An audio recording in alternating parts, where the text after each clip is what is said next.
que ayer ya tocamos en profundidad en el programa y tiene que ver con el asesinato de Carolina Fuentes, una persona de 42 años que estuvo más de 100 días desaparecida y que hoy conocemos algunos relatos que son realmente escalofriantes.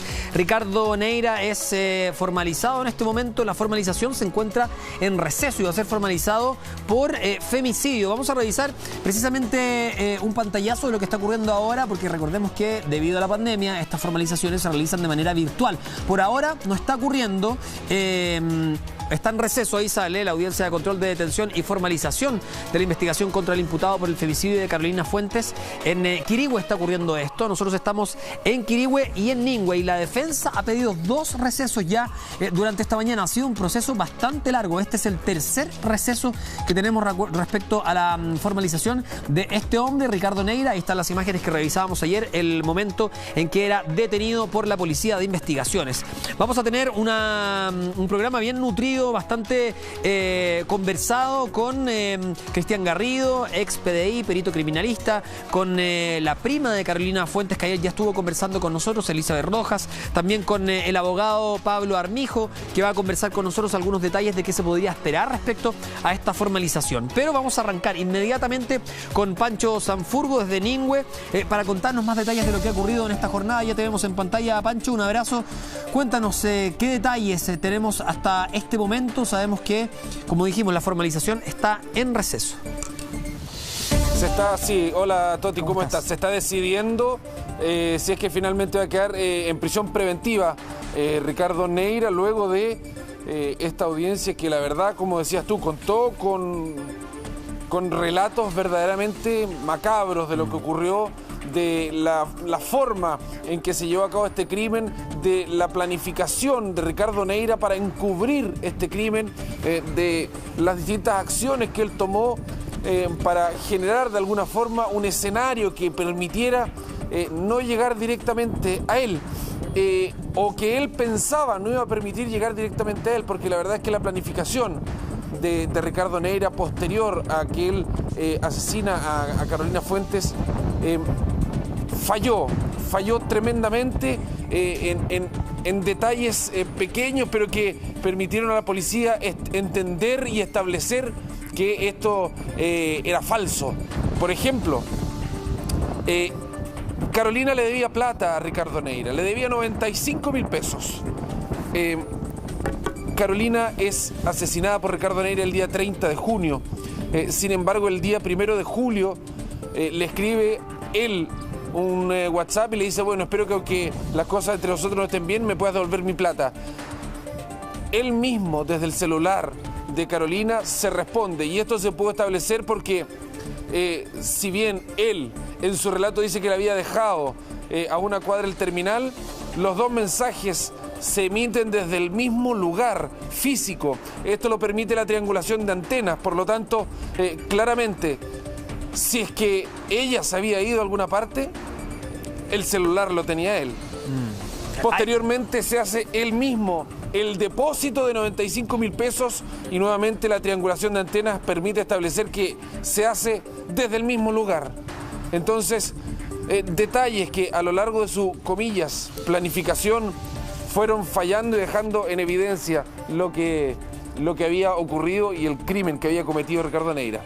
Sí, después cuando se le interroga, incluso con un teléfono, en fin, en medio de un campo, él dice: yo no tengo nada que temer, pueden revisar. Ayer hablábamos, ¿no?, a propósito de algunas características que podríamos encontrar en los femicidas. La abogada Bofem nos decía que era difícil porque se estereotipaba, pero que de todas maneras en algunos había conductas similares. Y en este caso es tratar de mostrar las manos limpias, decir: yo no hice nada, revisen todo lo que tengan que revisar. Él desde un principio, Pancho, dice: yo estoy colaborando desde el primer día, más que de manera proactiva, digamos que él ofreciéndose para colaborar de manera reactiva, entregando los datos que a él le pedían, ¿no?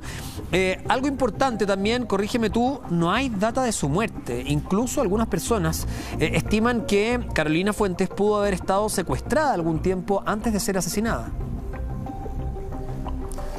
Mira, la data de muerte oficialmente dicho por el Servicio Médico Legal es al menos de 30 días. Claro. En conversación con la directora del Servicio Médico Legal me explicaba que las condiciones en que se encuentra el cuerpo de Carolina Fuentes, por todo el tiempo que había pasado, probablemente no va a permitir tampoco establecer una data de muerte fehaciente, porque había pasado mucho tiempo, la verdad. Entonces no va a permitir saber aquello.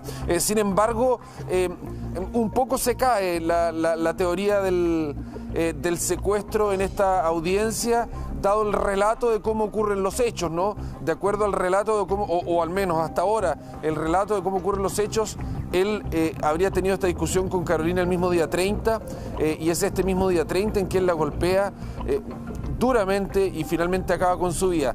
Eso eliminaría la tesis del secuestro. Hay que esperar, escuchar si durante el juicio él va a declarar, si es que él va a contar otra versión. Recordemos que al menos esto es en la audiencia de formalización, son datos que también tienen que irse afinando durante el juicio. Aquí no se cuenta la historia completa, no se cuentan los relatos completos, sino lo justo y necesario para establecer esta formalización. Pero en inicio este secuestro quedaría ya descartado de acuerdo al relato de cómo ocurrieron los hechos. Claro, él la habría golpeado en la cabeza y ella habría muerto también por asfixia. Bueno, tenemos parte de ese relato que vamos a escuchar ahora y luego lo comentamos acá, Pancho. Mira. Don Ricardo Patricio Neira Arriagada, los cargos que le va a formular la fiscal. El imputado Ricardo Patricio Neira Arriagada, desde el año 2015 aproximadamente, mantuvo una relación sentimental y en algún periodo de convivencia con la víctima Carolina Constanza Fuentes Bustos.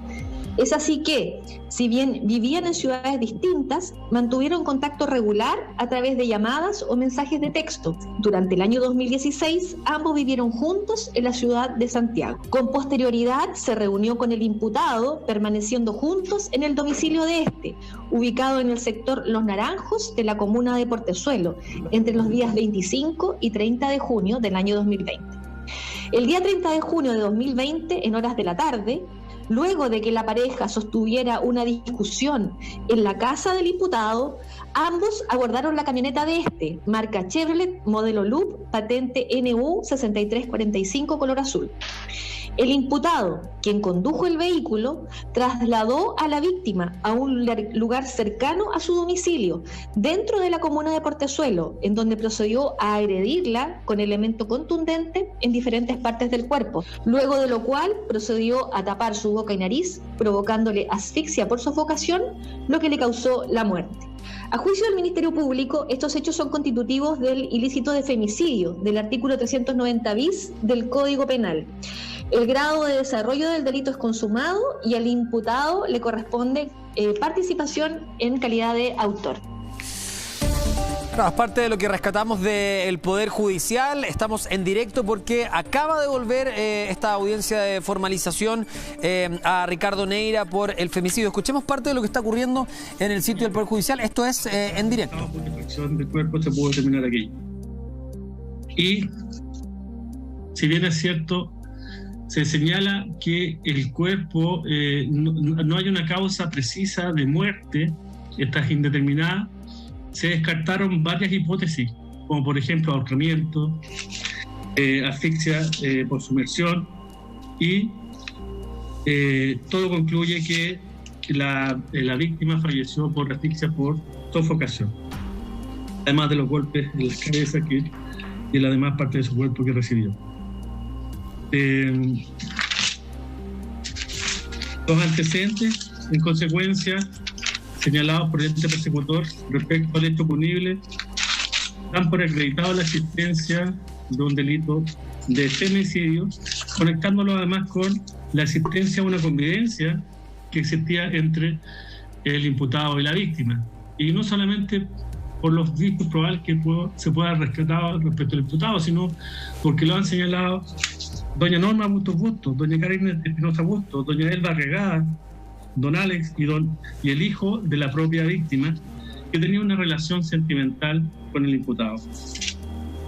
Agregando aquella existencia de esta convivencia, con los audios que se han expuesto en esta audiencia, escuchándose de la propia voz de la víctima, esta relación sentimental que tenía con el imputado.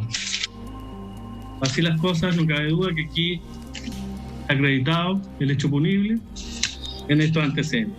Vamos a la participación, 140 letra B. En la participación se destaca una multiplicidad de antecedentes que todos apuntan y permiten presumir fundadamente la participación del señor Neira. Tenemos la declaración de doña Catherine Espinosa Busto el día 25 de junio que lo fue a buscar. Hay un lapso de tiempo entre el 25 de junio al 30 de junio que permanece con el imputado o la víctima. Y eso ha sido corroborado con las declaraciones, incluso de doña Elba y Elba Arriagada, que señala que estuvo la víctima con el imputado y la llevaron al CEFAM de Portezuelo. Otro antecedente relevante para apuntar la participación del imputado en estos antecedentes y permitir tenerla por acreditada, dice relación con el momento en que cesa el tráfico de llamadas al celular de la víctima. Y solamente hay transferencia de datos vía la aplicación WhatsApp. Hasta las 13 horas fue la última llamada en virtud del cual la hermana, doña Catherine Rosa Busto, conversó con la víctima, quien regresaría a la ciudad de Santiago. A partir de ese momento, el teléfono celular de la imputada, de la víctima, solamente registra transferencia de datos de acuerdo al informe y otro antecedente relevante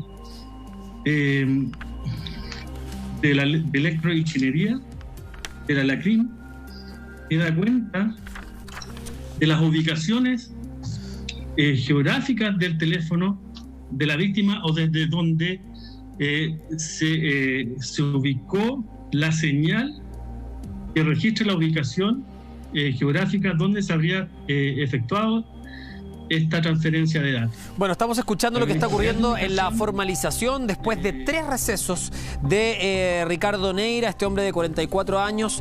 Ya se confirma entonces que estamos hablando de un femicidio, que es importante para buscar justicia y para seguir, por supuesto, endureciendo las penas por este tipo de asesinatos, ¿no? Y además se confirma que es asfixia por sofocación. Lo vamos a estar conversando luego con el abogado Pablo Armijo. También después de golpes contundentes en distintas partes del cuerpo y la cabeza. La verdad es que es terrible. Nosotros visibilizamos esto porque de una vez por todas tienen que parar este tipo de crímenes en nuestro país. Pancho, tenía mucho que ver con lo que tú nos estabas narrando antes, lo que escuchamos recién cuando se retoma esta formalización. Hablan de mensajes de audio que no los podemos reproducir, pero sí podemos tratar de entender qué decían y que hablan de una relación tóxica e incluso extorsión de por medio, ¿no? Bueno, estos mensajes nosotros conocimos de la existencia de ellos, no sé si lo comentamos el día de ayer. Son mensajes en que Carolina le relataba, por ejemplo, a algunas de sus amigas lo tortuosa que era su relación con Neira, situaciones de golpes, situaciones en que, por ejemplo, estaba con Carolina aquí en Ningüe y la dejaba botada en un sector que se llama Cruce del León, sin ni un peso, la bajaba del auto y ahí la dejaba. Carolina tuvo que caminar al terminal de buses, machetear para tener plata para volver a Santiago. Hay un episodio de índole sexual que a escondidas de Carolina Fuentes este sujeto grabó y con lo cual después la extorsionaba con mostrárselo a sus hijos, digamos para evidenciar estas imágenes ante sus hijos, y con eso lo que lograba era que ella estuviera a disposición de él. Por eso que mucha gente a veces dice, ¿por qué no se separaba? Bueno, claro. Aquí una de las explicaciones. Respecto del día 30 de junio, él discute con ella, la golpea muchas veces. Por eso que ahí es tremendamente duro escuchar que no se puede establecer una causa de muerte. Son muchos los golpes. Finalmente ella muere por asfixia por sofocación y la deja en el sector de Las Palmas de Quirihue. El día 21 del siguiente mes, el día 21 de julio, él vuelve hasta este sector para mover el cuerpo. Por eso es que Carolina aparece después en el sector de Membrillar, en Portezuelo, porque la corriente del río finalmente, presumiblemente, la arrastra. Entonces fue permanentes acciones que fue haciendo Enrique Neira para ocultar su crimen, para despistar a las policías, para despistar a la fiscalía. Y mientras tanto, él decía que estaba cooperando lo más posible. Pancho, vamos a revisar juntos una nota muy completa que hemos preparado en el programa, que tiene que ver con la cronología de los hechos de este caso.